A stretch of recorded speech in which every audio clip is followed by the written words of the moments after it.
The following program contains the opinions of the host, guests, and call-in participants. These do not necessarily represent the views of this show's distributors or sponsors. This program may contain obscene, profane, or otherwise objectionable language. Viewer discretion is advised.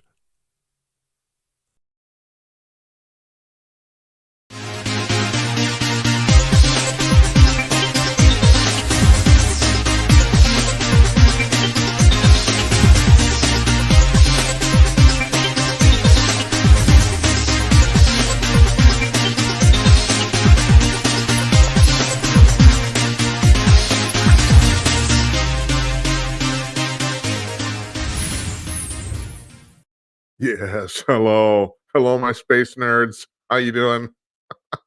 It's me with the giant head. It's 11:02 on the east coast of the United States, 8:02 on the west coast. It's sometime in Australia right now. I know people watch there. I get mail from them. I think they're 15 hours ahead of us. It's 10:02 here in the Central Time Zone in Minneapolis, Minnesota. I'm Jim Peters, and welcome to another edition of Jim Peters at Night. I think this is show number 32, if I'm right. We're humming along. I think we're pushing 600 followers on Rumble, if I'm right, which is actually pretty cool. So thank you for that. I don't say this very often because I think it's really boring. Everybody's just, oh, follow us, like us, like us. Well, okay, yeah, but if you could do that, that is really kind of cool if you could. Okay, so it's Monday. It's Monday, October 9th. A lot of stuff happened today. We'll get to that in a second. I just want to give you a rundown of what's going on here over the next week. Um, Tonight, my guest is my 99-year-old mother, Mama Peters. Called us by phone. We couldn't do this on video because, well, here's the deal. It's my birthday tomorrow. I'm going to be 68. Which means I'll be 68 about a half an hour after the show's done. Really, that's what it means. And I couldn't get anybody anybody in my mother's town, my relatives, to help her get on the video. Couldn't. No, they won't bother. They can't do it. So we talked to them. We talked to Mama on the phone. So she's our guest tonight. Tomorrow, Nathan Wooster, political reporter and the environmental reporter for the Epoch Times. He's joining us. Great guy. He was on my radio show several times. He's going to talk. He was at the debate 2 weeks ago or 10 days ago, whenever the hell it was. He was there, so we're going to talk to him about that. Him, and I'm sure he has a bunch of stuff about energy. A bunch of ridiculous crap he's going to be able to tell us about too. That'll be a lot of fun. Wednesday, Jeff Meyer, the CEO and publisher of Kong News, will be back. He always has an interesting take on stuff. I'll really be interested on the Israeli war that's going on right now. That'll be really interesting. Thursday night, we're taking off. I'm actually leaving on Thursday morning. I'm going to the Michigan UP for a long weekend vacation. It should be a lot of fun. I got friends who live there. That should be cool. Next Monday, author John J. Miller is joining us. He's the author of a book called The Big Scrum: How Teddy Roosevelt Saved Football. This is now, even if you don't, and then we're talking about American football here, none of this football stuff. American gridiron football. So the story is, I'm just going to give you just a brief rundown on how this works. Football started in the United States in colleges around 1894, 95, if I'm right. So by 1905, about 10 years later, from 1900 to 1905, about 160 players got killed on collegiate football uh, teams in the United States playing football. No shit. 100 over 100, I think it was 162 or 63 players died on the football field in 5 years. Now, there's no professional football to speak of. It was a brand new sport, basically, but the colleges really, really took to it. And basically, Teddy Roosevelt said, "You guys got to get your shit together here, or we're going to have to shut this down. We just can't have this many people dying." And so they all met. The colleges at the time they were doing this, they all met. And if I'm right, I think I got this straight, that the meeting that led to ultimately led to the creation of the NCAA. And the other thing it led to, and he'll talk about this, is the creation of the forward pass, which completely opened up the defenses in football. And actually, that really largely solved the problem. And you would think, up to now, there's no football related sport other than American football and Canadian football, which is based on the same thing, where you can throw a forward pass. Rugby, you can throw a pass, but you have to throw it backwards. Um, football, football, soccer, you can't touch the ball with your hands at all. And what's the third example that I'm thinking of? Well, who cares? Who knows? Anyway, that's what his book about. He's going to talk to us. He's also one of the founders of the collegefix.com, which is the most read conservative campus news publication in the United States. So we'll talk to him about that too. Looking forward to it. Got a lot of stuff going on. We actually have I'm kind of got my shit together here. We actually have guests going on for mostly we have but already for basically the rest of the month, pretty much. So that's but I won't bore you with the who else it is. So I don't have to tell you that Hamas attacked Israel this weekend, and people are dying left and right, and they're blowing shit up left and right. John Sexton at hotair.com, who both Jazz Shaw and David Strom are regular guests. They write for that publication.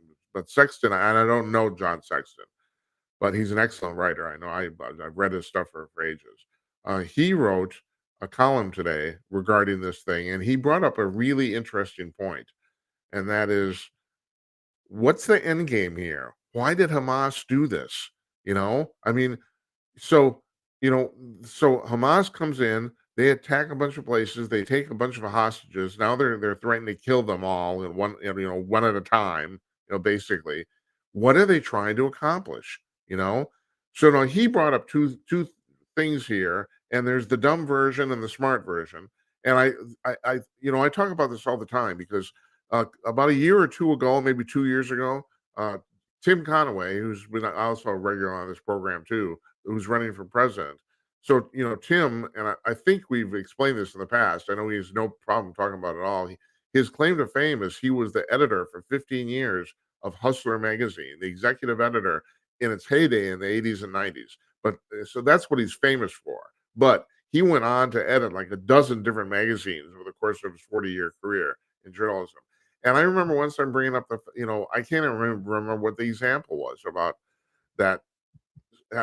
Was this planned? Something about, and he said, no, Jim. He said, no, you're giving these people way, way too much credit. They're nowhere near as smart as that. So I just want to bring up, so this is what Sexton said. He said, I'm going to read this. This is from his column. He said, and we'll link to this in our blog. Why did Hamas think they were what did Hamas think that it was going to achieve here? It says if they were so fixated on murdering Israeli civilians, they couldn't see what would inevitably follow. That or the overwhelming response was part of the strategy. And that's two different ways to look at it. You'd have to think they're idiots not to know what was going to happen after they did this. I mean, the Israeli military compared to Hamas I mean, the Israelis are going to flatten these people. I mean, there's just no doubt about it. I don't know how long it's going to take, but yeah, the Israeli military is so superior to whatever Hamas and Hezbollah and all these ragtag groups of terrorists have that they can cobble together, that you'd have to be an idiot not to see what was going to happen. But then the question is, was that actually part of the strategy? What Sexton is wondering is, are they actually, right now, there's a lot of people, hell, where I'm sitting here in Northeast Minneapolis, in this very studio, I'm in Ilhan Omar's congressional district. I'm smack in the middle of it. And she was known when she was elected to Congress, when was that? About 4-6 years ago? This is not an apocryphal story. I guess this has been verified. A bunch of clergy people of all sorts of different religions got together with her and sat her down and said, "Look, you've got to cut the anti-Semitic shit out." I'll be just going to tell you straight out. She's a well-known Jew hater. She hates Jews. I don't know why, but she does, and she's been bad-mouthing Jewish people for years and years. And they sat her down and said, "Look, you're going to Congress now. You're going on the national stage. You got to quit this." Well, she didn't. I mean, she almost got censured by her own party until she didn't, because apparently they decided to show some sort of solidarity with a Jew hater or something. But she has been leading the squad members and saying that she's been imploring Israel not to strike back, which is the stupidest fucking thing you could ever do ever. I mean, If you don't retaliate, you know what's going to happen? They're just going to come and kill more of your people. I mean, duh, you know? But Sexton's point is that this might be part of the strategy is to garner sympathy for the Palestinians after the Israelis wipe them off the frickin' map. So, the thing is, I'm always looking at this constantly. There's two different ways to look at everything. And yeah, it usually comes down, especially with the government, it comes down to the smart version and the dumb version. And I hate to say it, I think Tim Conway is right. Usually it's the dumb version. He says, I had some thing about, I know what it was now. I remember. And I still believe this. He thinks I'm crazy. But he has more experience in this realm than I do about the fact that I still think there's some secret bulletin board somewhere on the internet where a lot of the liberal reporters gather and discuss what they're going to talk about and get their talking points in a row. I still think that somebody they're not hard to set up. Hell, I can set one up. It's really quite, if you know how to do it, it's quite simple. But they're password protected. You don't use a domain name, you use an IP number. It's very simple to actually mask this stuff. And he said, "No, Jim, you're giving these people way too much credit. They don't have the brains to do that." I still wonder. I'm not the only person who's pointing this out. That a lot of times when shit news breaks on Twitter, you see dozens of all liberal commentators and reporters using the exact same wording to describe a problem, solution, outrage, whatever it is. The exact same wording, and you're there. Well, where do they get that? I mean, five people I'd understand. 30, I don't know. At that point, you start to wonder. People are coordinating. And so that's kind of the extension of that is what Sexton is talking about here right now. Is the goal to get Hamas's goal is to garner sympathy for the Palestinian people. Now I've told you this before. I used to be a liberal. I was a hot-blooded, red-blooded, bleeding heart liberal. I was 25 years ago, and I still, um, God Almighty. This is what happens when you're going to turn 68. You lose your train of thought. It's terrible. This is not a good way to run a television show, folks. You should don't do what I'm doing. Don't do as I do. Do as I say. And of course, I can't say because I can't remember what I was talking about. What I was talking about was, uh, oh God, this is embarrassing. Jesus, I need a nap. I'm 68 and I need a nap. And also, it's cold as hell in here. I actually put a sweater on, and that's not like me. I'm not used to this. I've been hot my entire life. Everywhere I went, I mean, I've just gotten used to it. I've been hot, and all of a sudden, I'm cold. It's not that cold in here. I think it's 66 or something like that. Okay, so what was I talking about? I know what I was going to mention. I was going to mention the fact that so in 2000, this is December 2000. The last real major act that Bill Clinton tried to do in his term in office as president is he tried to get the Palestinians and the Israelis to agree to a peace deal, right? So he has Ishaq Rabin, the president of Israel at that time, and Yasser Arafat, the head of the Palestinians, to come to the White House, and they try to pound this out. I'm what I'm giving you here, and I have no quotes. So I'm doing this off the top of my head, but this is Bill Clinton's version of this, and he said that Rabin and Clinton by extension basically gave Arafat every single thing he wanted. He said they held back just a couple tiny little things just to save face, just so they could say there was a quote unquote negotiation. And which that's the only way you can really do that reasonably. If you want to give away the store, you still have to keep a little bit of the store. But he said it was nothing of any consequence. They basically gave the Palestinians everything they wanted, and Arafat said no. And Clinton thought he was nuts.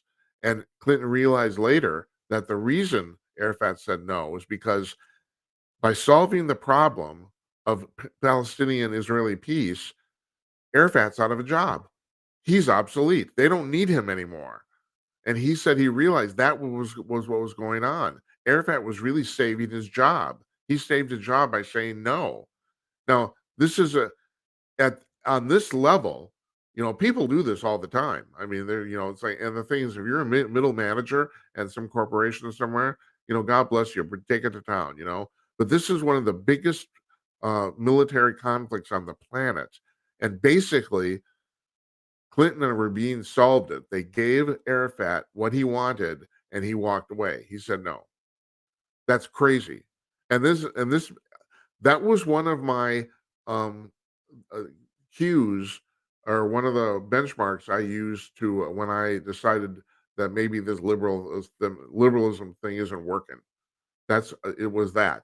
Now, I just said I think Bill Clinton was a great president. I really do. And you can say he was an asshole, you can say he was immoral, and maybe I don't even know. A lot of people say he maybe killed some people.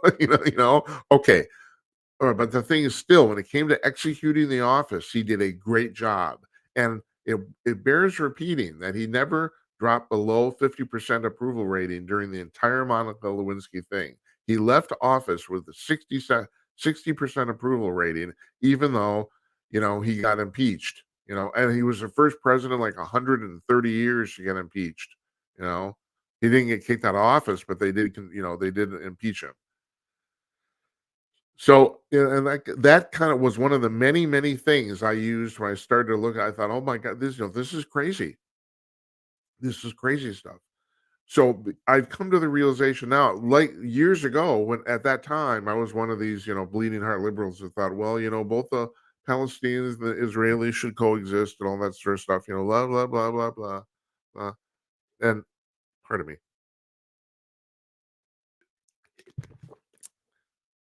Now, especially after that, I'm totally in the Israeli camp. No, not only that, you got another thing going on here too. You have an extremely sophisticated society, the Israelis, who are basically going up against a bunch of ragtag hooligans. There is no infrastructure of any kind in Gaza. I mean, they can barely build buildings. Yeah, they have buildings, yeah, but they don't have their own electricity. They have no infrastructure at all. They never have. They've never gotten their shit together. Never. And I don't see how. The thing is, you know, well, they don't see it because they're in it. They're in the middle of it. They're going to they're going to kill a bunch of Israelis, get people to sympathize with them, and some people will, but that's still not going to solve their problem. Going back to the Arafat thing, that it doesn't solve their problem. Their problem, they have to get their shit together on their own, and they've never ever done it. They haven't even attempted to do it. So, killing a bunch of Israelis is not going to. If you think that's going to, well, here's the deal. I mean, if you're looking for sympathy, it might actually work. So Elon Omar, Representative Omar of my wonderful district here, she suggested that like I said, her suggestion is that the Israelis stand down and basically just let the Palestinians kill them. That's what it's the stupidest, craziest thing ever. The fact that I was listening to Joe Pags tonight around 5, 6 o'clock in the car, and he said the same thing. He said the fact that these people are actually part of our government and can be this stupid is mind-boggling. But we've been dealing with this now for 10 years. I mean, down is up and up is down. It's a Jerry Bizarro world, Superman. Uh, who would ever think this crap? It's just crazy. It's unbelievable. Then the other thing I want to comment about this too is the media's coverage of it. Okay, so now this is a big story. I'm not saying you shouldn't cover it. I'm not even saying you should lead with it. But if you looked at the cable news channels today, that's all they talked about 90% of the time. And Americans are sympathetic, and war is horrific, but we got shit going on here too, and you should, especially if you've got nothing else to say, if you've just been repeating the same talking points for 3 hours, maybe you should go on to some other news. Maybe you should. And that's another thing that Conway and I have talked about constantly. I know he totally agrees with me on this. That okay, so you got your talking points, all right. So then I'm watching Fox News and even Fox Business, and that really pissed me off. It's a business channel. Now I have to give them credit. They did try to, or they actually did connect the stock market. What was going on with the stock market today was going on with the war. Okay, that's cool. Because that is their job. It's a business channel, right? But Fox News, my God, it just was nonstop, and it's like they had nothing new to say. Break in when you have something new to say. It's like, but no, no. And I think there's just like war correspondent Gene. Yeah, I'm starting to think reporters are idiots. And no, something. No, let me be really precise about that. They have no imaginations whatsoever. It's not that they're stupid per se. They can't think out of the box at all. And I've been dealing with these people for 40 years. Excuse me. 40 years too, not as long as Conaway has or as extensively.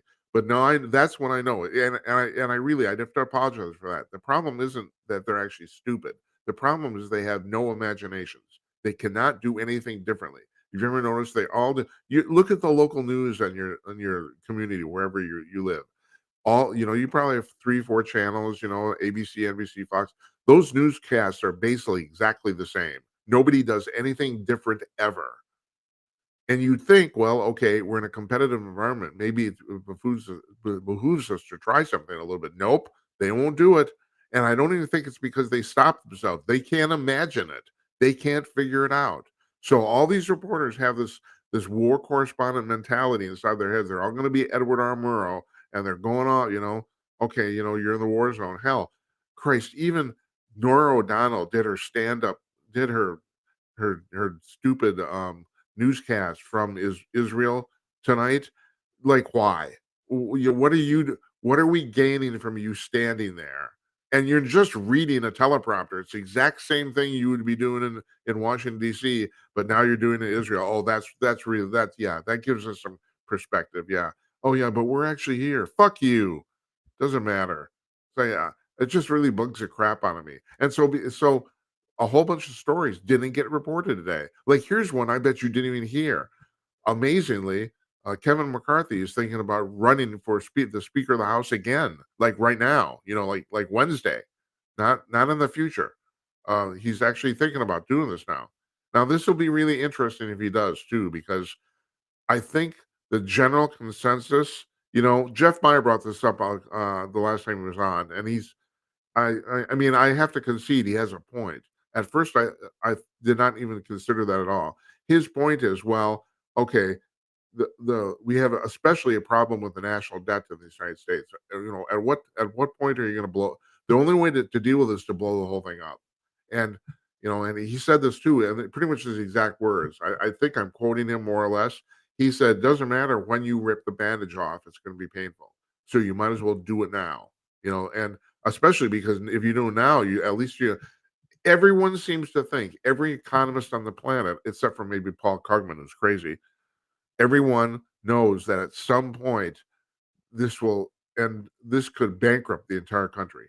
And what the primary thing that could happen is that, and it's happening already because the interest rates are rising because of stupid Biden inflation, that at some point we won't be the interest rates will rise high enough on debt payments so that the United States government can't make the payments on our debt.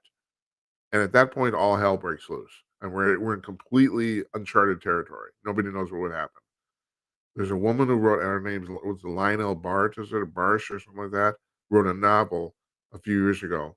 I want to actually get her on here, um, dealing with that. In her novel, it tracks a family and who was once wealthy that ends up destitute because of that very thing happening.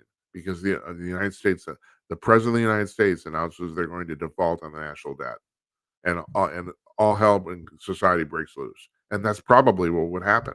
And if no one does anything, at some point that'll happen. It could be 6 months from now, it could be 60 years from now, but nobody knows.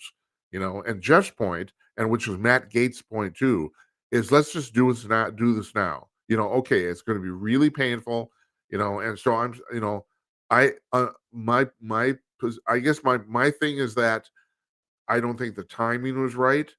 So, and that seems to be now the um, that seems to be the general consensus of most of the people who looked at this, including the people in Congress, that we accomplished that nothing was accomplished by doing this at the present time, especially as we're about to. We have a really, really good chance not only to win the presidency back in 24, but take over the whole thing.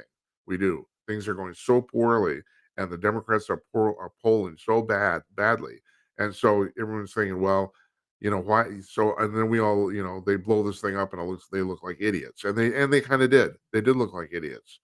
So I wouldn't even have said this 2 weeks ago, but I think there's some um, almost, for lack of a better term, nostalgia for getting McCarthy back in. I mean, I think he has a shot, although it appears right now that the odds-on favorite is Jim Jordan and Steve Scalise. Bless his heart, I know he wanted it, but his health isn't good, and that's what seems to be the things people are pointing at most. He's very well liked and respected in Congress, but he's even having a hard time walking around. I don't know if you've seen him, and the speaker job, and apparently one of the things McCarthy was good at, and one of the things Nancy Pelosi was excellent at, is raising money.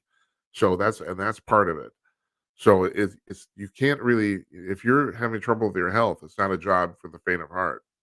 So anyway, and I mean, I think Jordan would do a good job. I don't really know. Certainly seems like an upright, upstanding guy. But the other thing too is that he's been leading most of the charge against the Biden family corruption issue. And if he was speaker, he might not have time or even availability to do that. And he's done it excellently. This might be one of those cases where somebody isn't given a promotion because he's so valuable in the job he's at, they can't afford to actually even move him up. I don't know. We'll see. So my mother's coming on in a few minutes. Let me tell you a little bit about my mom. She's 99 years old. She grew up in Bitola, Yugoslavia, which is now that's North Macedonia now, but it was Macedonia, or it was 99 years ago. It was Yugoslavia, and she's had a really amazing life. She lived through the Second World War. She talks about this on the broadcast about the fact that she spent. She said 2 weeks in the interview, but my impression is that it was 3 months. I don't know if she forgot, but whatever. Where her and her sister slept behind a false wall in a closet so they wouldn't get raped by German soldiers. Um, she had, and, and I still can't wrap my mind around this. She talks about this too, about the fact that when she was 17, so that it was about 1940, 41. She had her appendix removed with absolutely no anesthesia whatsoever, not even local, none, none. They cut into a living woman and pulled out and cut out her appendix. It's Can you believe that? But it's like it was basically the third world then. I mean, shit, even America was not the first world, and we didn't have a lot of crap. I've always said you wonder why your father's generation and grandfather's generation didn't like to go to the doctor. It's because before 1980, the doctors didn't know shit. That's why they didn't. It wasn't until the genome we figured out the genome that doctors really actually started to actually know something. Where they could help. And all right, I'm making a generalization, but still, that was the way those guys looked at that stuff. Why go to the doctor? They can't do anything, and most of the time they couldn't. Most of the time, the doctors were just guessing. You know.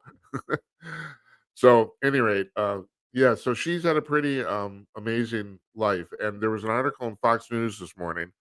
Now, and this also, I want to point this out too. I've been on and on about the fact that Fox News basically did wall-to-wall coverage on the Israel war, but the Fox News website, they didn't do that.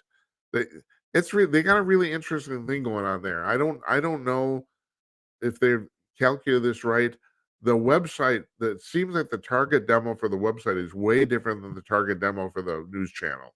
Now that we know what the target demo for the news channel is, old men, and I'm not kidding. I think the medium age of people who watch that channel is 69. I think it's ridiculous. Also, and I'm going to bring this up as an aside because in part 3 of the show, after Mom's interview, I got some UFO news. So I was going to bring this up then, but let me bring it up now. Ratings, year-to-year ratings have come in, and CNN. I keep talking about this. We've been talking about this for years, and it's still happening. In the last 12 months, CNN has dropped another 25% of their audience. I mean, they've dropped over 90% of the audience in the last 3 years since Joe Biden's inauguration. They've dropped 90% of their audience. Nobody's watching this shit. Nobody. And then the real amazing thing is MSNBC's numbers have gone up almost exactly in the various categories to what CNN has lost. It's pretty obvious. Everyone who's watching CNN are all those people switched over to MSNBC. Fox News ratings only went up 1%, but there's a couple of things with that. First of all, their ratings are so much higher than everybody else's, mind-boggling. But the real story there is that apparently losing Tucker Carlson in the end did not hurt them at all. They're pretty much exactly where they were a year ago when Tucker was on. So you go figure that. But I just find this fascinating. So the MSNBC's ratings have gone up 25%, and CNN's ratings have gone down 25%. And so I was talking about I brought this up because I was talking about the Fox News website. It's pretty obvious it's garnered toward younger people, both younger men and younger women. I hate to say this, but for lack of a return, there's a lot of gossip on it. They run in the main scroll. They run stories about starlets or even internet influencers, people I've never heard of before. They do that shit. I guess it's working for them. Who am I to say? I'm sure they study this stuff with with a fine tooth comb. Anyway, they ran an article this morning on a woman from Britain who moved to the United States and says she absolutely loves it. And her primary concern moving here, she moved with her husband. She got married in England, and she's an English woman. Her husband's American, and they moved back to the United States. She had never lived here before. She said her primary concern was crime, and this is true. If you go to Europe and ask anybody about America, they're just telling you that we're all shooting each other. That's their view of America is that this is an incredibly crime-ridden society. And like she brings up, and you can't ignore it, that in certain major cities in the United States, we have a real crime problem. But the vast majority of the country, which is probably 96% of the rest of it, there's no crime to speak of. And she says, she talks about the fact that she hasn't felt the least bit threatened. She didn't say where she lived, but she did mention the fact she lives in a relatively rural area. And John Nolte, who writes for Breitbart, this is his thing too. He keeps going on about all this racism bullshit that's been propagated on us, you know. And he says that he lives in rural Georgia. And this is the interesting thing about, this technology has allowed this now. We're gonna have, I don't have to tell you this, we're gonna have people who are more and more people who have what used to be considered high level jobs who don't live in major cities because you don't have to anymore. You get on the Zoom call and I have a friend of mine. He's the CFO of a very large holding company in Washington, D.C. He moved to Minneapolis. Yeah, but he's originally from here. Unfortunately, he lost both his parents and his brother in like a 2-year span. And so he moved back here, and he's doing his job by remote. And he said that he expect when he moved here, he thought maybe he'd be able to get 2 or 3 years out of this. He's the same age as me. He's about ready to retire. But he said no. If anything, he said it's working out better. It's actually better than when he was there. He said they have more. They're putting more demands on him for work, and he said it's working out fabulously. So, and this more and more people are finding this out. So you can live now, especially in the mid-sized cities like, Boise, Idaho, or, Des Moines, Iowa, or places, that people used to, fly over bullshit country they used to be considered. You can live there now and actually make a really good life. And, she brought this up too about the fact that where she lives, it's like half the price of living in New York City. And you got clean air, clean water, and no crime. And you don't have to step on feces on your way to work, you know? What's not to like? So so I talked to my mother about this too. Um, it's a very interesting way of, we're, and my mother said this during the interview, you'll hear in a minute, that we take our pleasant, our country for granted. It's way better here. There's a reason all those people are down at the southern border trying to get in. But regardless of anything you hear, it's still way, way better here than any other place on the planet. And it's probably interesting they bring that up because when Jeff Meyer was on last week, we got a caller afterwards who said, that guy's really depressing. I told Jeff this. I said, I don't know if you heard it or not, but it's like doom and gloom. But no, it's like no, there's not doom and gloom. This is still the best place on the planet to live.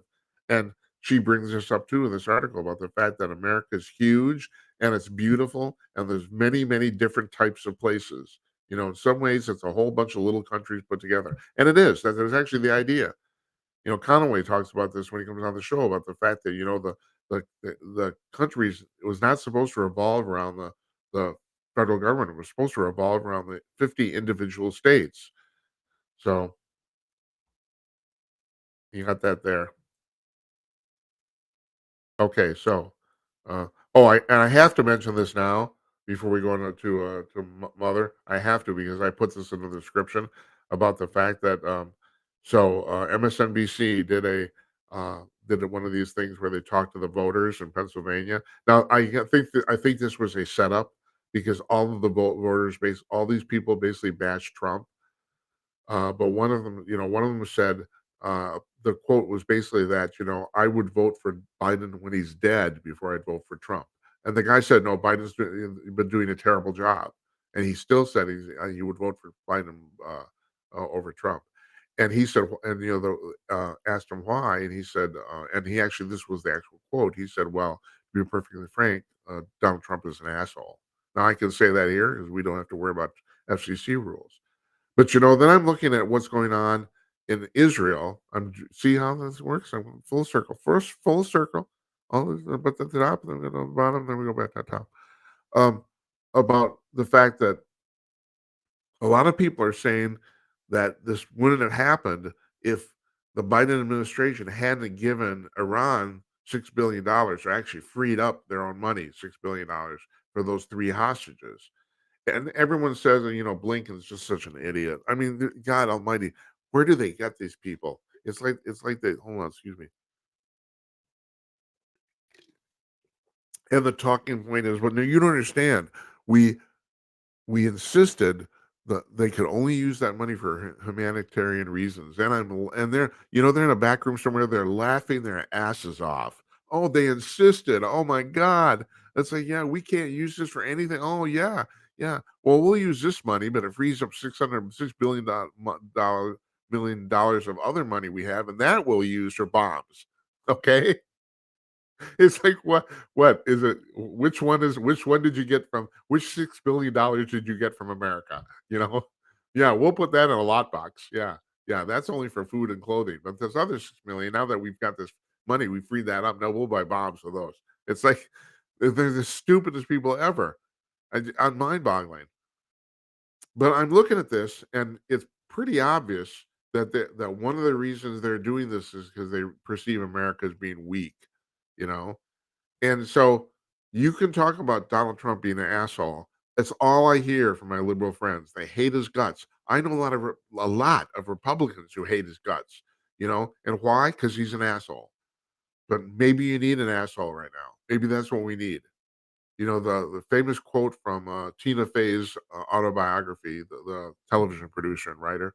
She said, "Sometimes it takes a bitch to get things done," and she's right. Sometimes it does. You know, and I don't know if you want maybe asshole and bitch are maybe two different gender versions of the same thing. I don't know. You hardly ever hear women called assholes, and you hardly ever hear men called bitches. Although you do hear that more than the opposite. You do. Men can be bitches for sure. But yeah, yeah. So yeah, Trump says the wrong thing. Trump is disruptive. Trump. He's not normal. Yeah. And the real amazing thing is, for all the successes of his one term, no one foresaw, including me, that he would be so good at foreign policy. I mean, I always thought, well, economics is his wheelhouse, and that's what he says too. And yeah, we had the best economy in the 4 Trump years that this country's ever had ever. I mean, and I've had friends who say, well, the president doesn't really have much effect on the economy. Well, most presidents don't because they're incompetent. They can't do it. That's the thing. If you know what you're doing, you can. Clinton knew, and to a certain extent, Reagan did too. I know you might argue with me there. But the thing with Reagan is that it's not so much that he knew that he hired the people on his staff knew. He hired people who knew, which is you got to give him credit for that. And not that he was stupid either. It's just that that's I don't think he personally had that knowledge, where Clinton and Trump actually did. But the you Trump's success in foreign policy was really astonishing. I mean, we are no wars. North Korea stopped shooting missiles. You can go on and on and on about this. Examples, and why? Because he's an asshole. That's why. Everyone in the press was saying, "Oh my God, look, he goes overseas. He makes a fool out of himself. He tells people they have to pay for the UN.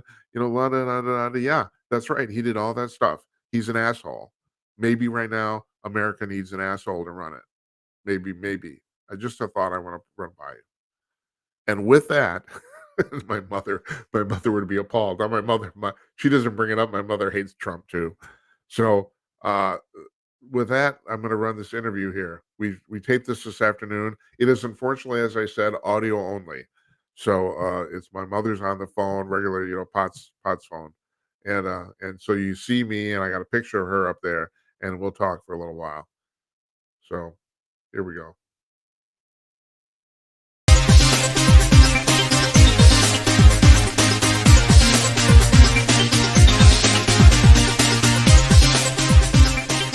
Okay, joining us from a small town in Minnesota, it's my 99-year-old mother, Mama Peters. Hi.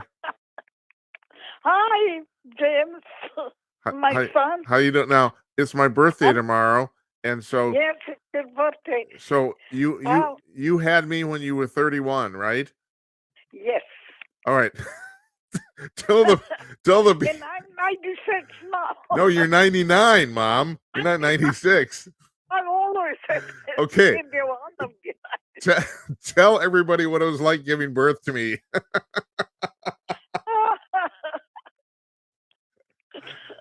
Okay. All right. Yeah, that was fun, wasn't it? Oh, Mom, I do want you to mention this though. So you said now my sister is 2 years younger than me, born on the same day. We share a birthday. But yes, you have said that when you gave birth to her, you had a near-death experience. Is that true? Yes. All right. You want to explain that? Go take us through that. Because I had to have a cesarean. Yeah. The doctors, they put me sleep, before I had the surgery. Yeah. And I was fine. I don't know. I didn't remember nothing. I was asleep or something. And suddenly I saw a light, and I was going through that light. And as I was going through that light, I heard the baby crying, and I was wake up. Ah. And the doctor said, we lost you pretty soon. Yeah. Well, you're not the only, we talk about those things a lot on this show, Mom. You're not the only person who had that experience. I know, but I watched lots of time myself on television. Yeah. But giving birth to me was completely smooth, right? For you, smooth. Yeah. Now you've said in the past that I was I was a crying baby. Is that true? You was what? Crying. I cried a lot. Hungry and crying. Yeah. There's a lot of people who tell you I'm still crying, but no, you're not crying. You're laughing. Yeah, I know. Listen, the reason you're crying because I was not even a year here on I have you. Yeah. Yeah. 7 months. I came in January. In October, I had you, and I couldn't even speak English. And I didn't know then that lots of babies, they to tell the doctor because my baby cries and he's hungry all the time. They've got a different kind of a special milk for babies like that. Yeah, colicky, right? I didn't know that. Yeah. Colicky babies, right? Isn't that what it is? Yeah. Babies, yes, but I don't know that. And you're crying, and I was crying, and nobody to help me. Well, Mom, you just touched on this now. So now you've been on my radio shows in the past, but this is a new thing here for people who don't know who you are. Tell them where you come from. I come from Macedonia, Yugoslavia. Yeah. Or Yugoslavia, Macedonia, it's one state, a part of Yugoslavia. And Macedonia is the southern state of Yugoslavia. Yeah, now it's called North Macedonia now. Since Well, that's the Macedonia between Yeah, Greece right, and Bulgaria and everybody. right. Yes. And you were born in 1924, right?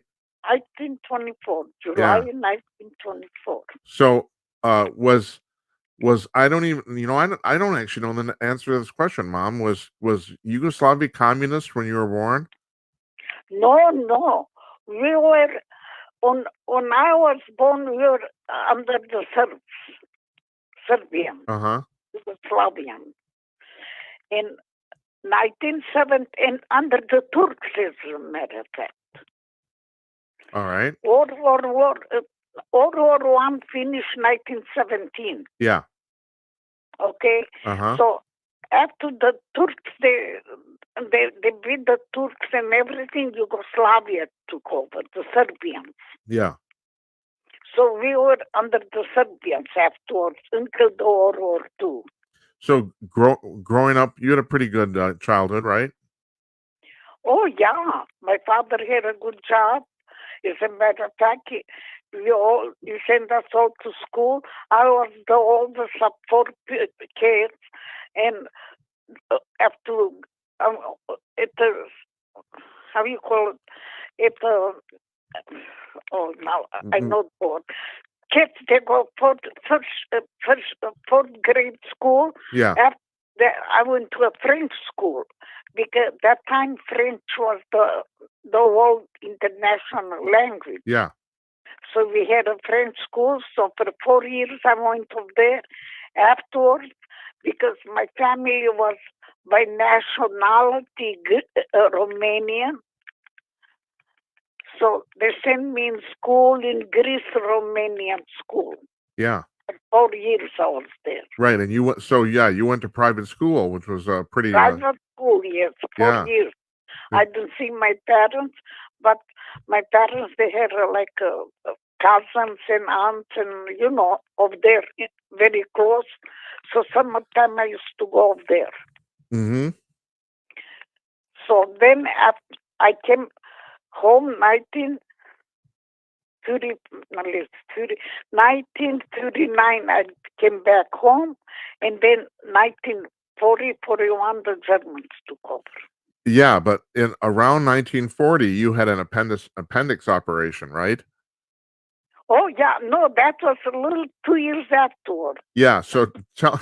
I had lots of stuff. Okay, yeah, but here's the fact. Now I'm gonna tell this story for you. Unfortunately, the fascinating thing about Mom's appendix is that you had your appendix taken out with absolutely no anesthesia whatsoever. The Germans, they were there. Yeah. And the hospitals, they couldn't get no, how you call it, whatever the medication they needed. Right. And the doctor who did my surgery was a German doctor. They sent them over there. He must have done something bad. They sent them just for in our town over there, just for to teach them a lesson. Yeah. And so what was that like? Well, you don't know really. Well, it was not, I mean, they didn't put me to sleep. They told me, if you don't have it now, you're not going to, was right before Easter. Yeah. You're not going to see it. Yeah. Well, no, so I know. Had no choice. Yeah, right. If I die. If I don't, that's okay. So they're carving into you, and you got no medicine at all. It's like no, unbelievable. I can't wrap my mind around that. Jim, they cut me off, and I felt all my stomach started to go up. No shit. And the doctor, they hollered at me, deep breathe. Don't stop. Just keep deep breathe. Yeah. And they took her out and they showed it to me. Right. Was and long, maybe 12 inches long, and was all white. I was ready to bust. And I just want to reiterate here, you didn't even have local anesthesia, nothing. No. You had nothing. Nothing. Yeah. Well, that's life in Europe in 1941, man. Holy shit. It's like, yeah. And then when I was in Greece, I got malaria. I didn't know that, Mother. Oh, yeah. when I came back, that spring when I came back from Greece, I guess I was bitten by a mosquito there, and I don't wish nobody something like that. The fever is terrible. Uh-huh. My mouth was full inside and out with blisters. I could neither eat, drink, or teaspoon of water. So, Mother, let me ask you, what's worse, getting your appendix taken out without anesthesia or No, having malaria? The malaria. Oh, I'll be darned. Wow. Yeah, the malaria was Because I guess the operation didn't last very long, right? You know? Didn't last. Yeah. Malaria lasts a long time, Yeah. 2-3 days.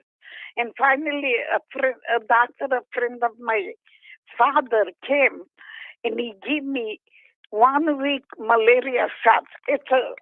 They even take people right now medicine, like they've got a pills Uh-huh. for that to take not to get malaria when you go places. But he gave me every day a shot. So since then, I never had it again. Yeah. I didn't know that, Mother. See, I learned stuff too. I have a picture of you on the screen here with your birthday cake. Yeah. Mama had her birthday in July. She's 99. So 99. yeah. So okay, Mom. So then the next thing that happened was the war, right? The war. Yeah. The war came because all in our city of there, they took the Jewish people. They give them how you call it, a medal. They didn't let them come down. Right. Then they put them in one place. They didn't let them come down. And then one night they didn't let us go out. We had soldiers all over the street. We knew something was happening, so they took 30,000 Jews. They put them on a train and took them out. Unbelievable. Mom, let's point out something here. So the town you grew up in, Bitola, was and still is the second largest city in the second largest city. And that time, I don't know how much is now. That time was by 80,000. It's about 120,000 now. I checked. I don't know. Yeah. Well, during the Turkish,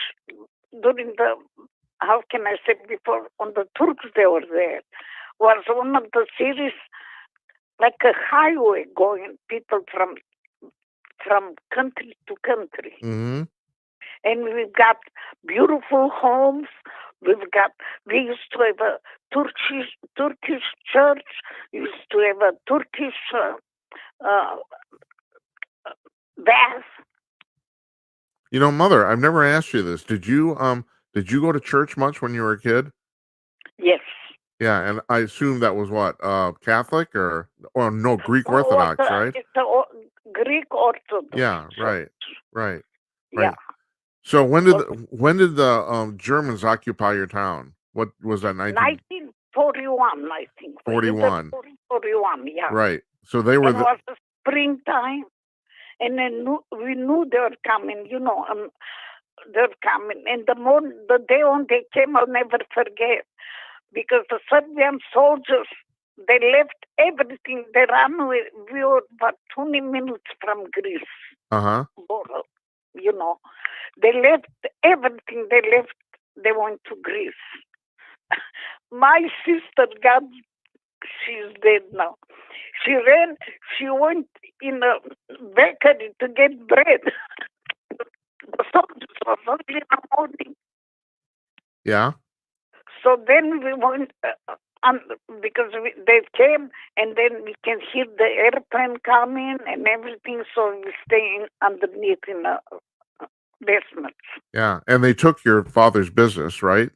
Yeah, after they settled down, after the things, we were gonna be the next ones. I think Greeks and Romanian. They took us.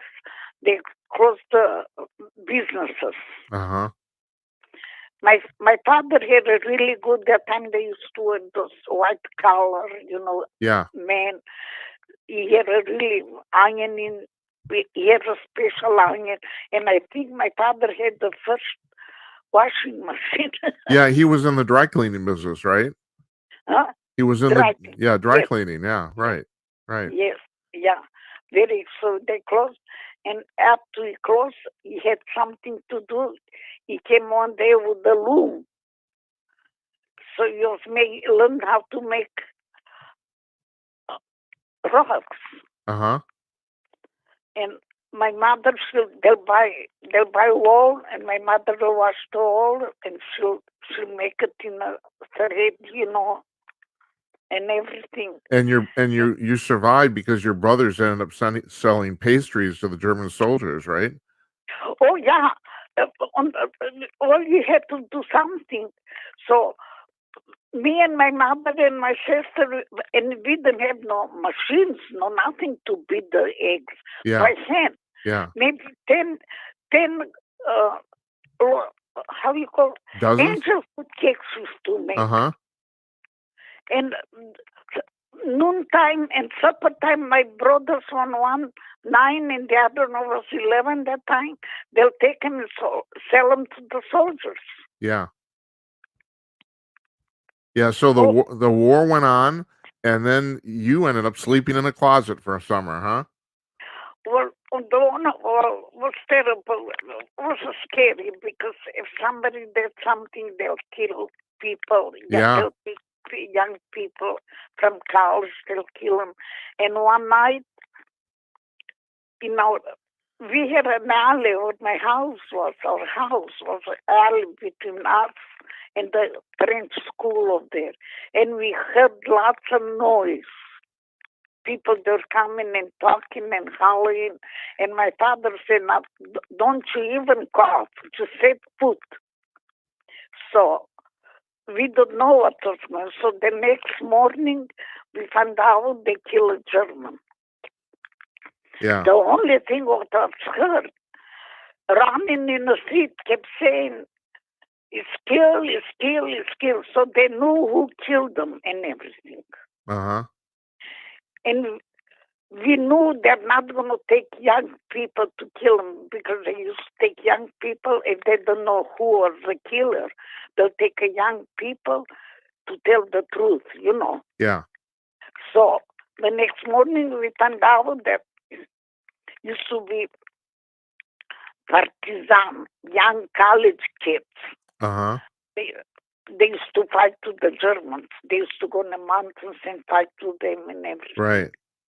So, as a matter of fact, I've got a neighbor of our girl. She was in college because she was in that group and she got killed by the Germans. Yeah.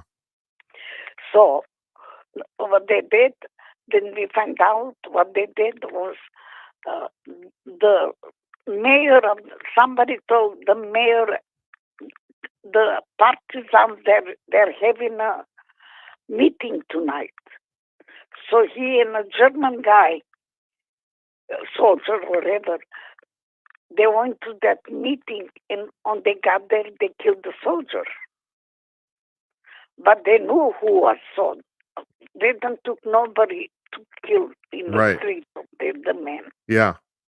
Yeah, so it was scary, very scary. Oh, I believe it, Mother. I believe it. It's like, people, we here in America, we're not really touched by war, it doesn't, No, 9/11 is the closest we came, and that was that, relative to what you experienced, that still wasn't much. You know what? I see that now in Israel. Yeah. It's no way they ask questions. It's no way to explain really, really what's going on. No. You've got to be there to feel it. To, you know what I mean? Yeah. It's no way to know. Should they tell you they got killed and they feel sorry? But it's not. It's worse for people. Yeah. Yeah, it is. And during the war, here, last time I see they've got tornadoes and they're destroyed homes and everything. But they've got the government to help them afterwards. Yeah. In the war, you've got no government, no nobody. It's up to you to take care of yourself. Yeah. Yeah, so the war was winding down, and the German soldiers started to realize they're going to... They're drinking and running because they don't know what's going to happen to them. Right, right. And so they started... One night they came, two guys, they came, Fräulein, and my brother, because he used to go and sell the cake, he learned few words, German. So he said, no problem here, no problem. So my father, what he did, we had enclosed closet Yeah. in a bedroom. Uh-huh. So he put a mattress in the closet. So every night, me and my sister we slept up there, and he'll put a blanket in the front of the door, and then they'll put my mother and father bed next to it. Right. And you slept in there all summer, right? No, Oh, 2 weeks. 2 weeks. Okay. 2 weeks. All Yeah. right. Yeah. Yeah. So then they left. So. Yeah. So what happened after the And war? we had you see, on Germany broke with Italy. Uh-huh. They brought lots of the Germans. They brought lots of Italian soldiers, prisoners up there. Uh-huh. They used to make them work in it. So in the street where I used to live, most of the family spoke Romanian, you know. Yeah. So we took each one of us 1 or 2 soldiers to hide them. Uh-huh. So one night, here comes the soldiers, 2 German soldiers to look for. And we got scared to death. But what the Italian did, under the bed they went, and they pulled suitcases before them. Uh-huh. So the Germans, they didn't see them. Yeah. And that was nice. And then they left. Yeah. So, You escaped kind of a lot of shit could have happened that didn't. yes. Yeah. So Well, mother, that was desolate. after the war, so they wanted you to join the Communist Party and you told them to get lost, huh? No, I joined. You had to for job. I Yeah. was young. We needed money to live. So you joined because otherwise you don't have no job. Even if you go to church, you don't have no job. But what happened? They ended up making your life quite miserable. What happened? They needed the teachers in the country. Uh-huh. And that time they didn't have no cars, no nothing. And of there, it's not like here. You drive few miles and you see a farm over there. They didn't have farms like that. You drive 20 miles and you have a little farm together. You know? So they needed a teacher. So they took us 20 girls, Romanian and Greek. They give us 2 weeks teacher. How you call it? Training? Training. Yeah. And they sent us in the country. I was 1 year of there. And the next year, when I supposed to go back, I didn't go. Because I was working in the office. And I think I learned how to type. I learned to do things. Yeah. So I wanted my job back. Yeah. So. Oh, we should mention the fact that in the 1940s, learning how to type in Europe was a relatively rare skill. Not a lot of people could do it. Yeah. Uh-huh. Also, because there weren't a lot of typewriters. They were that too. No. So if you could, you did really well because you learned how to type. You were one of the very few people in your when town. I was in Romania, I learned to type. Uh-huh. So the thing is that I know I'm 99 years old. Yes, you are 99 years old. That's right. And also, I just want to point out to everybody, you're still living on your own. You don't live in a nursing, right? Don't live in a nursing home. I finish my thing. Yeah. So when I didn't go in the school to be teacher, they sued me not to have a job in our county. Uh-huh. So, okay, so then for me, what I did, in the next city, I found a job up there. I went up there, I worked for 2. Then I come back one day home, and I was walking on the street, and 2 guys just say, "You Esperanza?" Because that's what they call me. I say, "Yes." These young guys, they are trying to start a new refrigerator business. Yeah, refrigerators, right. Yeah. factory. Right. So I say, yes. Say, we need nobody does here typing or nothing. We need a secretary. Can you be our secretary? I said, sure. Why not? So I went, I worked for them until I got married. Yeah. And Mom, how'd you meet Dad? How'd you meet my father? Oh, that's... well, my father came one day, July. And you're about what, 29, 30 years old, right? Yeah, 29. Yeah, you're 29. Right. 29, yeah. Yeah.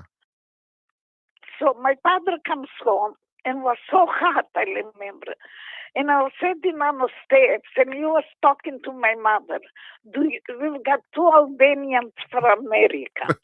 They want to get married. Do you know anybody, widow or somebody to get married to one of the guys? And I never thought about it. I'm going to do that. We didn't have nobody of them. How can you go to me? And I just said, how about me? And my father said, you, why not? I said, what I'm doing here? Yeah. Say, well, how can I tell him? Just go tell him my daughter wants to get married. Yeah. Yeah. So, okay.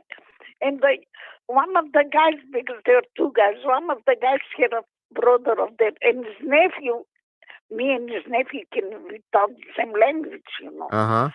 So he says to my father, meet me, to my father, your daughter and him, they can meet in a park. We met in a park. Uh-huh. So I took my girlfriend.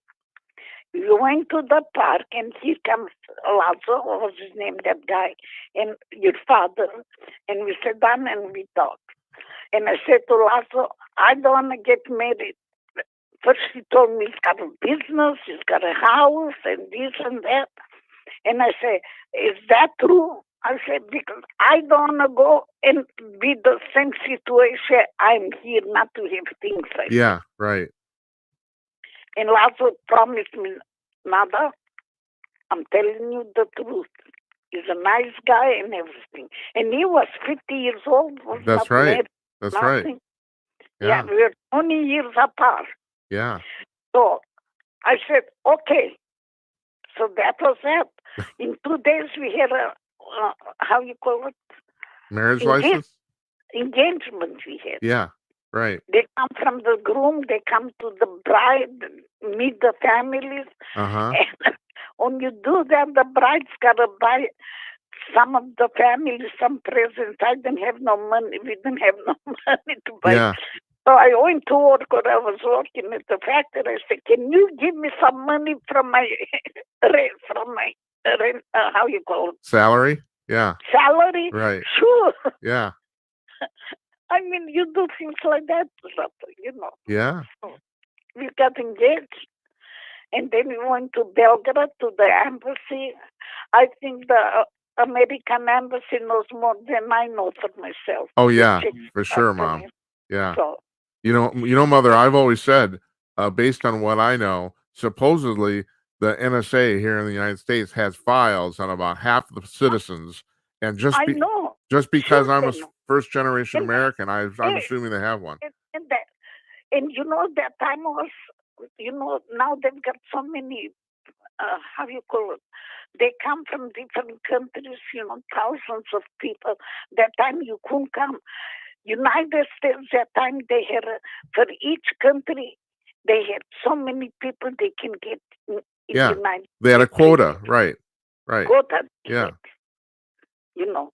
Yeah. So if that was that, and they used to choose the people too, not anybody can come. Yeah. If they find something wrong or something, you can come. Yeah. So, and we got married in September, and then my husband, dad left because he had to make papers over here. Right. Excuse me. So, end of January, 4 days, I got a letter from the embassy. Either you are the 4th of January, you are in New York, or we're going to start papers again. Yeah, right. So I telephoned your dad. They sent me a ticket and I came here. Yeah, you flew in 1955, which was And I don't relative. want to was one airline. Yeah. Right. One airline going all around the world. They stop here, stop there, Yeah. and pick up people. That was Pan I was American, right? afraid. Yeah, Yeah. I was afraid. And, you know, my brothers are making a laugh with me. You are afraid. Rich people, they go and you are afraid you're going to Yeah, I know. Yeah. So I came, though. I had no other way. I had to come. Yeah. Yeah. And I loved it. And you came in January in a small. January 4000 so when I came, oh, listen, one more thing. People here in America, they take for granted everything. When I was back home, everybody we had an identification card. They can stop you anywhere. Yeah. On the street, on the car, Right. anywhere. Show us your papers. So Yeah. when I came here, the embassy gave me an envelope, you know, whatever papers, and they told me when you get off there, they're going to take you to the police station at the airline Uh-huh. and give them this envelope. So I gave them this envelope. Oh, when I came, then the airline, my husband fixed that I had a stewardess with me to take me any place I wanted to go Uh-huh. because I speak the language. Yeah. So I gave them the envelope, and after a while they tell me, you're free to go. No passport, no nothing. Free to go. I even today I get goosebumps. Yeah. I believe it. You Yeah. know, Yeah. because during the war you were so scared and everything. I couldn't believe it. Go.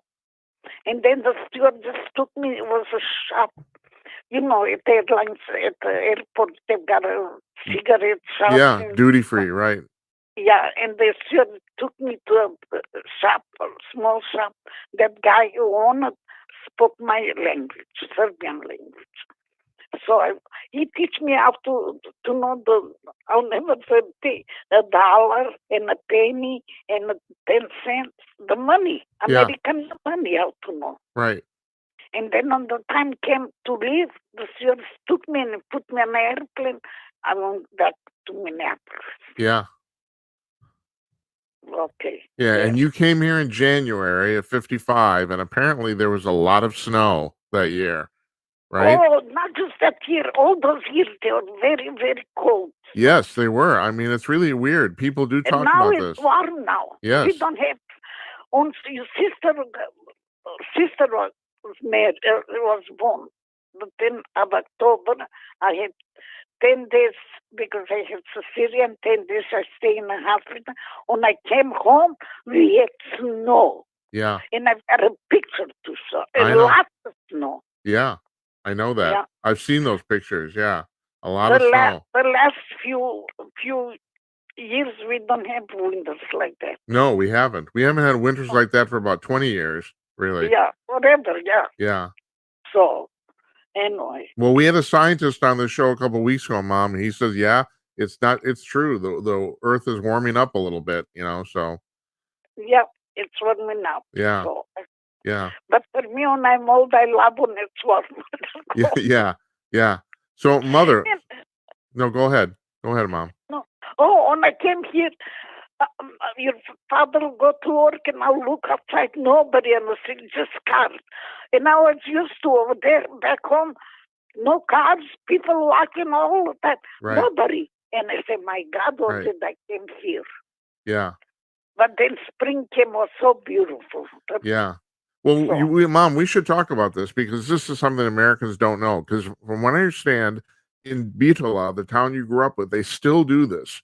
It's called Corzo, which I'm right. Yes. It translates to What they do it's every night. it's the stroll, From right? 4, yeah, Right. from 4 o'clock until 10 o'clock, they close the main street. It's a long one. Yeah, and people just walk. It's right downtown. They've got restaurants. Right. The restaurants are open, and people, young, old, babies, they stroll back and forth. They Yeah. meet each other. They talk Yeah. to each other. They sit down and they eat kebab in the restaurant. Yeah.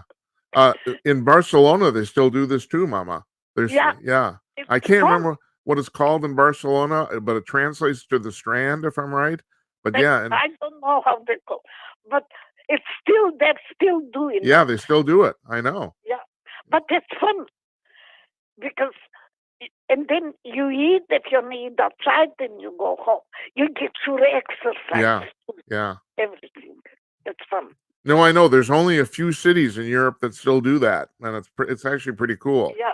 Because I Yeah. still remember being there and doing it too. It's like, and So- and you know, the wife and I, we went to Barcelona about, oh Jesus, maybe it was 20 years ago now. It's terrible. I spent a few days there, and it's pretty neat. At night, people It's walk very neat. people walk You meet around. people, Yeah, young people, old people you Yeah. never seen for a long time, or you meet them. You know what's Yeah. going on. Yeah. You know. So it's So- part of the fun. So, Mother, tell me what's great about America. What's great about America? Yeah, I think it's you're free to do anything you want to do. People, if you're here, if you want to work, you don't starve. yeah, You've got a job all the time. People, they're very sick, they get help. It's beautiful. The people, they take advantage, they take for granted in everything. yeah. Well, The we most do. That's true. Nicest country. When I came here in 1955 until 78, it was so beautiful. You sang, you on the street, I didn't hear one killing. I didn't hear people fighting each other. The only I used to hear is music. People, they'll open the radios they had most of the time, or television. You hear music, and it was so beautiful. And so, And yeah, what happened since the 1980s, Mom? 1980s, 70s, 80s, the hippies they came. I don't care. I always say that. They wanted free love, free everything. They don't want their communities, or whatever they call them. Communes. Yeah, communes. Yeah, right. Even now, today, from then it started. Everybody wants free this, free that, Yeah. free that. Yeah. Yeah, you're so right, Mama. That's true. Yeah. We talk a lot we talk a lot on the show about that, Mama. So, you know, it's like yeah. So yeah. So are you, Mom? So you're the freedom, like I said. You can go any place you want to. You do anything you want to. Nobody keeps track of you. Nobody, nothing. You're Yeah. free. Freedom. You're free to Yeah. do what you want to do. So, Mom, what happens next year for your 100th birthday? We keep wanting to give you this big party, but you don't want it. No. If people, I know they don't come to see me now, what for to come to my party? And Mother, let's point out too, your mother lived 104 and she was healthy till 2 weeks before she passed away. Yes. I know. And she never, my sister was saying, she never let nobody to wash her clothes. Yeah, right. Yeah, I got that going on here with my wife, so she won't let me do her laundry either. But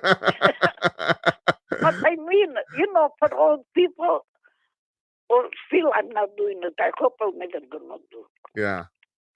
Right now I do everything myself. I know that. I walk That's to the grocery That's right. store. I cook. Yeah. I Well, clean. you drove until about 20 years ago, right? Yes. Yeah. Yeah. So yeah, but now you're Then I had my one of my I tripped over a dog and I broke my hip. Yeah, right. Yeah, they're really, that's really odd because my mother-in-law broke her hip the exact same way. She tripped over a dog too. I don't know. Yeah, but she didn't go for the exercise. No, she didn't. No, she ignored the doctors, and 3 years later, she basically couldn't walk. The exercises. Right. Yeah. Yeah. No, I know you get around just fine. It's really amazing. You gotta move. If you don't move, your body doesn't do nothing. Yeah.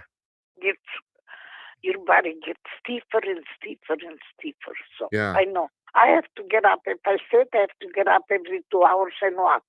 So, Mom, it's my birthday tomorrow. You got any words of wisdom? I'm gonna Well, you're going to be nice. Be nice to people. Don't lie. Don't be as nice as it can be. I'm trying.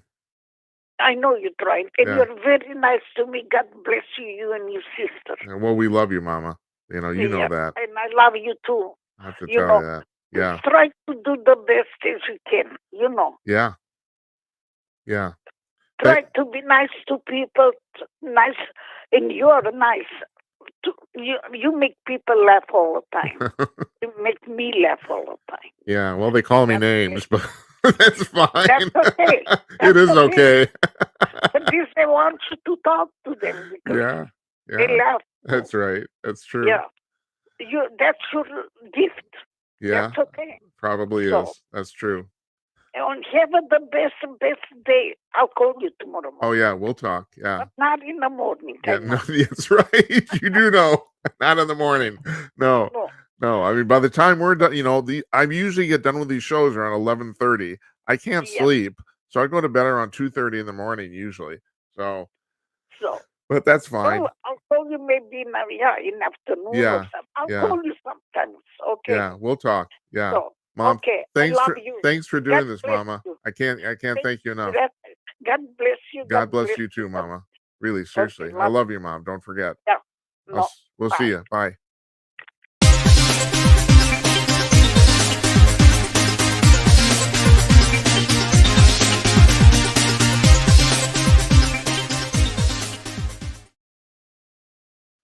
That's my mother. She's had a pretty fascinating life. What's with the light in here today? My face is red, and I don't know what the hell we've done differently, but god damn it. We've been wrestling with this since we started. For about 3-4 weeks there was pretty good. Nah, anyway. Hey, give me a call if you want. You go to jimatnight.com/call. You don't have to put your face on the screen. You can choose no camera or no video on the little drop down preview thing, and you can talk to me about anything you want. I got some UFO news here I want to pass on to you. Stuff I thought was kind of fascinating. So Leslie Kean was a woman who, and her and Ralph Blumenthal, they wrote the article in December 2017 in the New York Times where they basically talked about the fact that government was tracking UFOs, right? So now she's done a lot of interesting stuff. She's written a book which I highly recommend called Surviving Death. And it's about basically um, evidence of the afterlife, and it's basically in two parts. The first part is about uh, reincarnation experiences, mostly from young children, because that's where most of the evidence is. And I mean, I've talked about this many times. Ian Stevenson and Jim B. Tucker at the University of Virginia have tracked hundreds of kids. I mean, at this point, I think it's almost 1,000 of them who basically told their parents that they were once other people. So what they did is they went and interviewed the kids. Who were you? What was your name? Where did you live? Who was your wife? What did you do for a living? Blah, blah, blah, blah, blah. And in 70% of the instances, all that information actually checked out. 70%, way, way above chance. I mean, at this point, they have proved either one of two things. And Tucker said this. He said, we don't know which one of this is true. Either reincarnation is actually real. People are coming back who once lived are coming back in the bodies of children and grow up to be other adults. Or there's some grand database in the universe somewhere where some of this information gets mixed up and these kids have access to other people's information. And if you stop and think about it, that is as incredible as reincarnation. I mean, whatever it is, those are the only two possible things they come up with that could explain the evidence for this phenomena. So she wrote this book called Surviving Death. That's the first part. The second part is about mediums. And I have to tell you, I've tracked a lot of this stuff from a scientific basis for a long time. I always thought the medium thing was just complete utter bullshit. I almost didn't read this part of the book. I almost didn't. I'm kind of glad I did, because she says that no, there's some of these people, although she does admit the vast majority of them are frauds. That's true. It's kind of like the UFO thing. The vast majority of UFOs are either misidentified or hoaxes or whatever. They aren't. But you get 5% consistently of reports that are seem to be otherworldly. And she said the same thing about the mediums, that there's just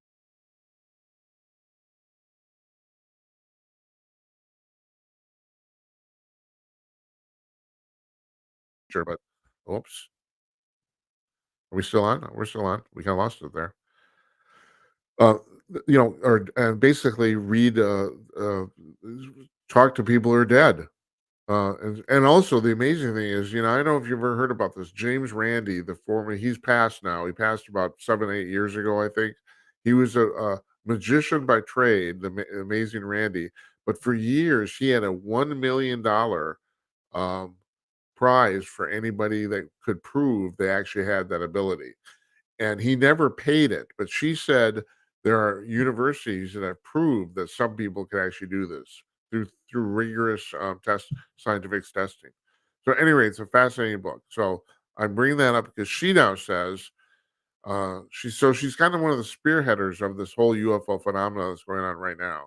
And she said, let me actually read you a quote here, that she believes that, quote, there's a paranormal, mysterious, and complicated side to UFO reports that may be connected to ghosts of the supernatural. This is based on her extensive research on both those topics. She thinks aliens may live in some, quote, some kind of dimension in which all of these things dwell. That's not our dimension that's perceived by our five senses, but other types of dimensions that may overlap ours in some way. This has been floating around for a long time. Even the Bigfoot thing. We had a panel discussion on Bigfoot here about a couple weeks ago, and I asked all the four panelists, or three panelists. I was the fourth one. Am I thinking about? Those, I'm counting little boxes on the screen. I'm in a box. The three panelists all said none of them buy the fact that there's anything paranormal about Bigfoot. The vast majority of the Bigfoot researchers think Bigfoot is an undiscovered primate that's been living in North America. That's what they think, and also maybe in Russia too.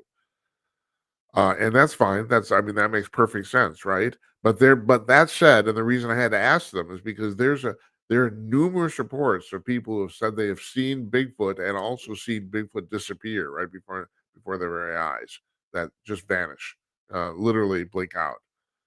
And so how do you explain that? There's also reports of people say they've seen Bigfoot being dropped out of UFOs. Uh, those things aren't that common, and maybe there's hoaxes, but anyway, they've been floating around for a long time, and people who say they've been abducted say they experience. The whole thing about missing time, um, it's what's the word I'm looking for? There, it's not, it's literally otherworldly. It does not seem to fit into our reality, you know. And I don't know if if people are just maybe stunned by the experience. I've said this many times. The thing about the UFO phenomena, assuming you're going to go to the assumption extraterrestrials are flying around, and let me see, that is actually, I think, one of the things on my little list here today, about the fact that there's probably way more of these ETs and UFOs flying around in our atmosphere than we even want to acknowledge. And they can cloak, so they have they have highly sophisticated technology. But beyond that, even, you're talking about, let's say, 50 or 60 different species of people from other planets, right? I'm going to call them people. Fuck it. And there's always been the assumption that, okay, they're superior to us, and we know they're superior to us technologically just because they got here. So there's that alone, you know. But I've said a long time, these 50 or 60 different species of people are anywhere from 200 years to 1 million years ahead of us. That's the span. So you got 200 years, which is basically like Star Trek Enterprise. You get your first goddamn ship that goes faster than the speed of light, and you got people who probably don't know much more than we do, except they figured it out. And then you probably have civilizations that are really eons ahead of us, where the technology is so seamless and also so mysterious and so perfect that like Arthur C. Clarke said, all technology that is misunderstood is magic. You know, you have reports of people who say they've been abducted, they say they've been taken through walls. I mean, it's all sorts of stuff like this. Not to mention there's a time factor. There's people who've said they've been abducted who have talked to the aliens about time. At least the aliens that have abducted them. Once again, it's not a uniform thing. It's not just not going to be. And they said that the aliens don't understand what they're talking about. They don't understand time, the concept of time. Anyway, so that's what she's talking about here. She thinks there's a lot of stuff going on here that's completely beyond our even imagination, let alone our thinking. I guess she's probably right. So I'm going on here. I got another thing. Ron James. I'm going to read this. This is out of mysteriousuniverse.org. Great publication, by the way. If you join, it's $5 a year. It's fantastic. Ron James, the director of media relations for the UFO research group MUFON, reveals that a very large contingent of people within the Pentagon oppose the work of the Advanced Aerospace Threat Identification Program in investigating UAP encounters with military personnel because they believe, based on their religious beliefs, that the UAPs are actually piloted by demons or are demons themselves and not visitors from another planet. I've talked about this religious aspect before too, about the fact that supposedly now no one knows whether this is real or not. So I'm just qualifying this. We're getting into tinfoil hat territory here. That in 1953, supposedly Dwight Eisenhower, the president of the United States, and a large contingent of military personnel met with some gray aliens. I think in Montauk Air Force Base is supposedly where this happened. And so you think, well, that's pretty fucking incredible if that did. And supposedly at that meeting, now the reason this has been rumored for so many years is there were so many people at it. I have no idea what the contingent of the military personnel was, but the gist I've gotten from reading about this is it might have been like 50 or 60 to 100 people. There were a lot of people at this meeting. So there's a lot of people who say they've been at the meeting and been at that meeting, and that the only um, real corroborating evidence anybody can offer is that the stories that these guys tell are largely the same. And so this is one of the things they talk about the fact that no one got freaked out. You're talking about it was the typical gray aliens, the short, and actually what actually misses kind of the public consciousness is that there's short gray aliens and there's very tall gray aliens, like 7 foot tall. There's two different kinds. There's a theory that the short gray aliens are actually biological robots. So and when I'm biological robots, is that they have the function of a robot. They're alive, but they don't have a soul, basically, and they have no free will. So that was bred out of them. But otherwise they're still living beings. And the tall gray aliens are the actual thinking people. Anyway, so these people all come together, and none of the military people were freaked out. Apparently they said the aliens used a translation device to talk, and which spoke faultless English and back and forth.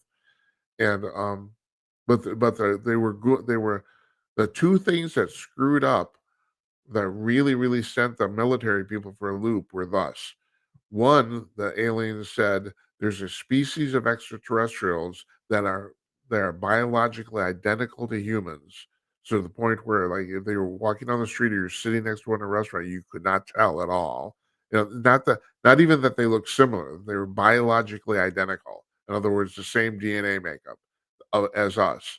That freaked them out. And the other thing that freaked them out is that supposedly the aliens said, that thing with your Jesus Christ Kai and rising from the dead 2,000 years ago? We did that. And you have to understand, especially then, but this is still even true now, a lot of the people in the military from the South are highly traditionally religious. And apparently there's some people in that group of 50, 60, whatever it was, military personnel that met the aliens that when it came to that, they freaked out. They lost it. And supposedly quite a few of those people actually retired from the military after that meeting because they couldn't handle the fact that so according to the aliens that they had engineered the resurrection of Jesus Christ. Or that's what they said anyway. So it does not surprise me at all that there's people who still think that the ETs or the UFOs are not actually, you know, um, flying machines per se. Now it's interesting. The word in here is I'm going to read this again. Says that they believe that the UAPs are piloted by demons because the thing is, and Louis Alessandro and a lot of people in the ATIP program or associated with it has said this, that at this point they have definitively proved that these are real flying machines. That, there's all sorts of shit people see in the sky, lights and all sorts of stuff, and then you get to, you're talking about ghosts or entities. It's like, and I am of the mind that maybe some of that stuff's actually real. But the thing is, we can't go there yet. We got to take baby steps here, you know. So what you're looking for is you're looking for flying machines that, and so the people in the Navy has said they have definitively proved that these are machines that fly. So, and that's the real thing there. They're not aircraft. They don't have any wings. They have no propulsion system that seems to be visible, but they're still machines. So, uh, this Ron James guy, he's saying that a lot of these things, people think the people either piloting or guiding these remotely these devices are the devil. You know, I don't know what to say to that. You can do with that what you want. This next story is pretty cool, pretty funny. This is so Ring. The people who make the doorbell cameras. They are owned by Amazon. They've announced the $1 million search for extraterrestrials.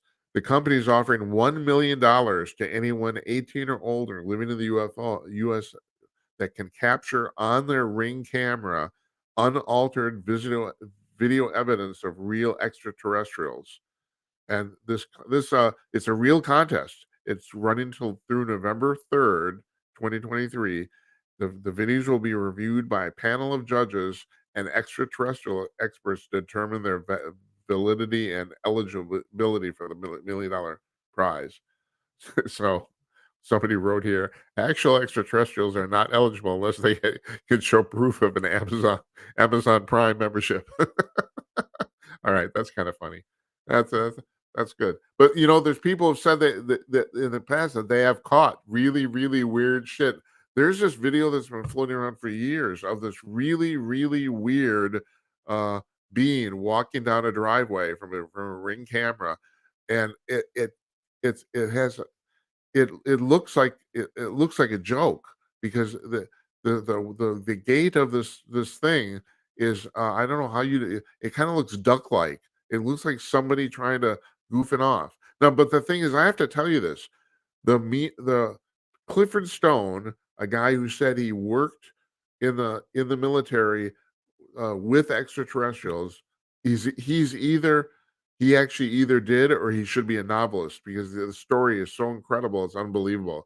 If he made this up, he should have been writing books. I mean, you know, but he said that a species of ETs that he dealt with had the exact same gait. In other words, when they walked, it looked funny. And so I don't know what to make of that. And the thing is, people have seen this. There's a lot of people think it's a kid with literally like a towel on its head, but this. I don't know if you've seen this video. It's really the being is very very thin. I mean, it's hard to believe that even a child, a teenager, is not that thin. I mean, it would be if this was a human, it would be emaciated. No doubt about it at all. I mean, it's abnormally thin. So there, that was caught on a Ring camera or similar or whatever. I don't know, with their competitors or something. So I don't know if that's how they got inspired to do this. I don't know if that was it, and I don't know if the person who took that video, that woman's been interviewed. A lot of people think it was her son, but I've seen her son. It's not her son. Her son is not that thin, you know.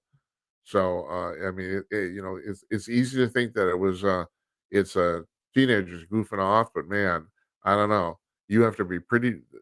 No, I don't. I've never seen a human that thin. I just haven't. You know. And finally, I don't even have this in my notes, but I decided I have to include this anyway because this is just. So there's this woman in England. Her name is Dr. Hannah Straight. She's a doctor of pharmacy. In Europe, that's a title. You can be a doctor of pharmacy. Uh, and she says she has a YouTube channel where she goes out camping in various RVs.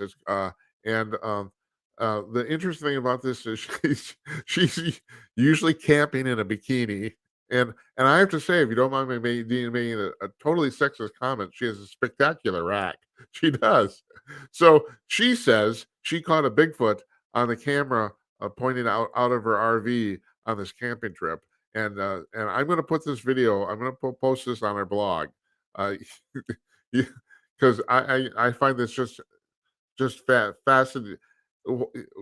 People are actually doing this for money. It's like Jesus Christ, you know. No, she's a very attractive woman, you know. And she says she got caught a Bigfoot on a camera, and of course, if you're looking for views and likes online, that's a great way to get them. So I don't know how much credence I want to put in this, but she probably just dressed her friend up in a Bigfoot suit. Who the hell knows? The video is pretty murky, but you can't see a figure there for sure.